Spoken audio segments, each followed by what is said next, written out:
శ్రీమాత్రే నమ. జై గురు దత్తాత్రేయ నమ. ఈ వీడియోలో మనం తులారాశి వారికి 2025వ సంవత్సరం మే నెల మాస ఫలితాలు తెలుసుకునే ప్రయత్నం చేద్దాం. మరి తులారాశి వారికి ఈ నెలలో ఇంచుమించుగా నెలంతా కూడా శుక్రుడు 6వ స్థానంలో సంచరిస్తూ శని భగవానుడితో కలియడం జరుగుతూ ఉంటుంది. రాశ్యాధిపతిగా శుక్రుడు ఉచ్చలో ఉన్నప్పుడు కామన్గా ఈ రాశిలో జన్మించిన వారందరికీ కూడా హోదా పెరుగుతుంది, శత్రువులపై విజయం లభిస్తుంది, మీలో ఉన్నటువంటి టాలెంట్ని రుజువు చేసుకునే ప్రయత్నం చేస్తారు. ఒక విధంగా నిరుద్యోగులు ఎవరైనా ఉన్నా, కొత్తగా ఉపాధి అవకాశాల కొరకు ప్రయత్నం చేస్తున్న వారి యొక్క ఆశయం నెరవేరే అవకాశం ఉంది. సహజ వృత్తికారకుడు శని భగవానుడితో రాశ్యాధిపతి శుక్రుడు కలయడం వల్ల, అది 6వ స్థానం వల్ల సర్వీస్ ఓరియంటెడ్గా మీరు ఏదైనా సర్వీస్కు సంబంధించినటువంటి, అది ఉద్యోగం అవ్వచ్చు, ఫిజికల్గా కష్టపడే ప్రయత్నం కూడా నెరవేరే అవకాశం ఉంటుంది. ముఖ్యంగా స్త్రీలకి గొప్ప ఉపాధి అవకాశాలు రావడం జరుగుతుంది. వారు ఏ రంగంలో ఉన్నా, అటు సినిమా రంగంలో ఉన్నా, బ్యూటీ రంగంలో ఉన్నా, టైలరింగ్ రంగంలో ఉన్నా, లేదంటే ఏదైనా వస్త్ర పరిశ్రమలో ఉన్న వారందరికీ కూడా చక్కని ఉపాధి అవకాశాలు లభిస్తాయి. అలాగే వారు స్వతంత్రంగా ఏదైనా ఒక ఇండస్ట్రీ కానీ ఒక వ్యాపారాన్ని కానీ ప్రారంభించుకోవడానికి అనుకూలంగా ఉంటుంది. బట్ ఏదైనా మీరు మీ నైపుణ్యాన్ని ఇంకా పెంచుకునే ప్రయత్నంలో ఏదైనా కొద్ది వృత్తిలో చేరడం కానీ, లేదంటే మీరే 10 మందికి ఉపాధి అవకాశాలు ఇస్తూ వారికి పని నేర్పే విధంగా ఏదైనా ఒక ఫ్యాక్టరీ అవుట్లెట్ లాంటిదో, ఏదైనా ఒక శిక్షణ లైన్ లాంటిదో ప్రారంభించుకోవడం వల్ల కూడా అటు మీకు అవకాశం ఉండే అవకాశం ఉంది. ముఖ్యంగా ఈ రాశిలో ఉన్నటువంటి స్త్రీలకు కానీ మగవారికి కానీ ఏదైనా ఒక రాజకీయ పదవి రావడం అవకాశం ఉంది. అలాగే మీరు కొత్తగా ఏదన్నా పార్టీలో ప్రవేశించాలన్నా, సినిమా ఇండస్ట్రీలో ప్రవేశించాలన్నా ఇది కరెక్ట్ అయినటువంటి సమయం. ఇంచుమించు ఈ నెలంతా కూడా ఈ గ్రహస్థితి మీకు అనుకూలంగా ఉండడం జరుగుతూ ఉంది. రాహు కూడా ఇంచుమించుగా ఈ నెల 18వ తారీఖు వరకు అక్కడ ఉండడం వల్ల ఈ విధంగా మీరు సాఫ్ట్వేర్లో కానీ, సినిమాలో కానీ, రైల్వేస్లో కానీ, ఇవన్నీ పెద్ద ఇండస్ట్రీకి సంబంధించిన వాటిలో మీరు ఏదైనా ప్రవేశించడానికి ప్రయత్నాలు ఫలిస్తాయి. అలాగే ఏదైనా కొత్త ఉద్యోగ ప్రయత్నాలు కూడా 100% ఫలిస్తాయి.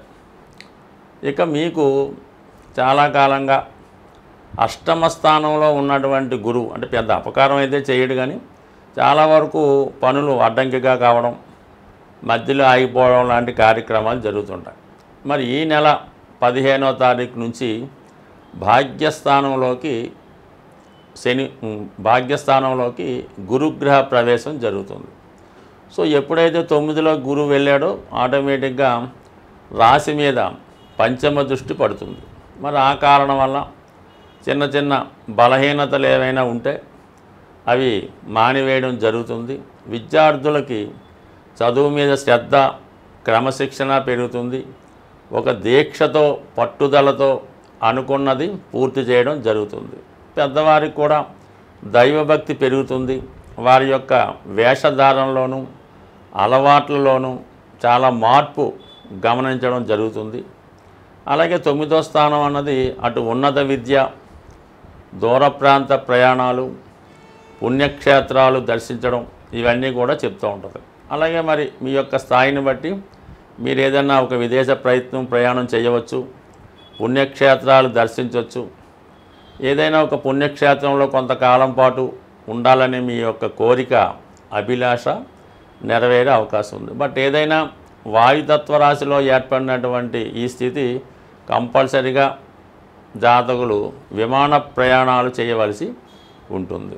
వీటన్నిటికన్నా చాలా బలం చేకూర్చే గ్రహం కుజగ్రహం. మీకు ధన సప్తమాధిపతిగా దశమ స్థానంలో దిగ్బలుడై ఉండడం వల్ల వ్యక్తిగతంగా మీకు లేదంటే మీ జీవిత భాగస్వామికి ఏదైనా వృత్తిలో హోదా పెరగడం కానీ, అదనపు బాధ్యతలు రావడం కానీ జరుగుతూ ఉంటుంది.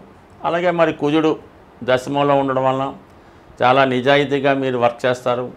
ఎంత గొప్పవారినైనా లెక్క చేయకుండా చాలా పట్టుదలతో వ్యవహరించడం జరుగుతుంది. అలాగే మీ యొక్క ఆరోగ్యం కొరకు, ఫిజికల్ ఫిట్నెస్ కొరకు చాలా వరకు కష్టపడడం జరుగుతూ ఉంటుంది. అంటే జీవన విధానంలో ఒక క్రమశిక్షణ ఏర్పడుతుంది. చాలా డిసిప్లిన్గా ఉండే ప్రయత్నం చేస్తారు. ఎందుకంటే దశమంలో ఉన్నటువంటి కుజుడు చతుర్థ దృష్టితో రాశిని వీక్షిస్తాడు. ఈ కారణం వల్ల కంపల్సరీగా మీ యొక్క నడవడికలో మార్పు రావడం జరుగుతుంది. అంటే ఏదన్నా బేగా స్పందిస్తూ ఉంటారన్నమాట. అనుకున్న పని ఎంబటనే పూర్తి చేయాలనేటువంటి తపన కూడా మీకు కలిగే అవకాశం ఉంది. మోస్ట్ ఫేవరబుల్ ఏంటంటే ఈ రాశి వారికి ఈ నెలలో చాలా కాలంగా 12వ స్థానంలో సంచరిస్తున్నటువంటి కేతువు అనేక రాంగ్ డైరెక్షన్స్ ద్వారా అనవసర వస్తువులు, పనికిమాలిన వస్తువులు కొని నష్టపోయిన మీరు ఈ 18వ తారీఖు నుంచి కేతు 11వ స్థానంలోకి ప్రవేశిస్తున్నాడు.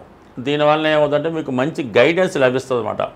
ఒక ఆధ్యాత్మికవేత్త, ఒక బాగా అనుభవం ఉన్నటువంటి మీ తాతగారు సంబంధించిన వ్యక్తులు లాంటి వాళ్ళు మీ యొక్క అభివృద్ధికి సహకరిస్తారు. మంచి చెడు నడిపించే బాధ్యత వాళ్ళు తీసుకోవడం వల్ల గతంలో కన్నా మీరు కొంత వేస్ట్ ఆఫ్ మనీ తగ్గుతుంది. కొత్త విషయాలు, ఆధ్యాత్మిక విషయాలు, శాస్త్రాలు తెలుసుకునే ప్రయత్నం జరుగుతుంది. ముఖ్యంగా ఈ మే నెలలో రాహుకేతువులు రాశులు మారడం జరుగుతుంది. సాధారణంగా రాహుకేతువుల ప్రభావం అన్ని రాశుల వారి మీద ఉంటుంది. ఎందుకంటే రాహు ఉన్న రాశిని ఏ గ్రహంతో కలిస్తే ఆ ప్రభావాన్ని, ఏ గ్రహాన్ని చూస్తే ఆ ఫలితాన్ని, మొత్తం అంతా మిక్స్డ్గా 12 భావాల మీద ఏదో ఒక ప్రభావం చూపడం జరుగుతుంటుంది. అయితే ఈ రాహుకేతువుల్ని ప్రసన్నం చేసుకుంటే తప్పనిసరిగా, అందుకే మనకి ఈ కలియుగంలో విఘ్నేశ్వరుడు, దుర్గా అమ్మవారు ఈ 2 దేవతల్ని పూజించుకోవడం వల్ల అటు రాహువు అలాగే కేతువుని ప్రసన్నం చేసుకోవడం జరుగుతూ ఉంటుంది. తరచూ పనులు వాయిదా పడుతున్నా, ప్రారంభించిన పని పూర్తి కాకుండా ఉన్నా కేతువు యొక్క ప్రభావం ఉంటుందని గమనించి చాలా వరకు విఘ్నేశ్వరుణ్ణి పూజించుకోవలసి ఉంటుంది. అది సంకష్ట చతుర్థి కానీ, గణపతి హోమం చేసుకోవడం, వినాయకుడిని గరికతో అర్చించడం, అష్టోత్తరంతో పూజించుకోవడం, ఏ పని ప్రారంభించినా వినాయకుడిని ప్రారంభించుకుంటే మీకు ఈ విఘ్నాలు లేకుండా ముందుకు వెళ్ళడం జరుగుతూ ఉంటుంది. అలాగే రాహు ప్రభావం ఏ విధంగా ఉంటుందంటే ఇతరుల చేతిలో మోసపోవడం, అలాగే పెద్ద పెద్ద అవకాశాలు వచ్చినట్టే వచ్చి వెళ్ళిపోవడం జరుగుతూ ఉంటుంది. అలాగే జాతకుడికి వ్యసనాల మీద ఆసక్తి మళ్ళుతూ ఉంటుంది. విషయాన్ని ధైర్యంగా ముందుకు చెప్పలేకపోతుంటాడు. ఏదో విషయాన్ని దాయడం జరుగుతూ ఉంటుంది. కొన్ని నిజాయితీగా వెళ్ళలేకపోవడం, ఏదో ఒక బలహీనతకి లోను కావడం, ఇలా జరుగుతూ ఉంటుంది. అంటే రాహు ప్రభావం ఏంటంటే చట్టానికి వ్యతిరేకంగా ఉంటుంది. మన సాంప్రదాయాలకి విరుద్ధంగా ఉండడం జరుగుతూ ఉంటుంది. ఈ లవ్ మ్యారేజ్లు, ఇంటర్ కాస్ట్ మ్యారేజ్లు, ఈ చిన్న పెద్ద లేకుండా, తారతమ్యం లేకుండా వివాహాలు, ఇవన్నీ కూడా రాహు ఏంటంటే పొల్యూట్ చేస్తుంటాడు. మన ధర్మాన్ని పాడు చేస్తుంటాడు, మన చట్టాన్ని నాశనం చేస్తుంటాడు, మన వ్యవస్థని పాడు చేస్తుంటాడు. ఇవన్నీ లేకుండా ఉండాలంటే మరి అంటే జాతకుడు తాను సంస్కరించుకుంటూ దుర్గా అమ్మవారిని ప్రతి శుక్రవారం అమ్మవారిని కుంకుమార్చన చేసుకోవడం కానీ, దుర్గా అష్టోత్తరం పారాయణ చేసుకోవడం మంచిది.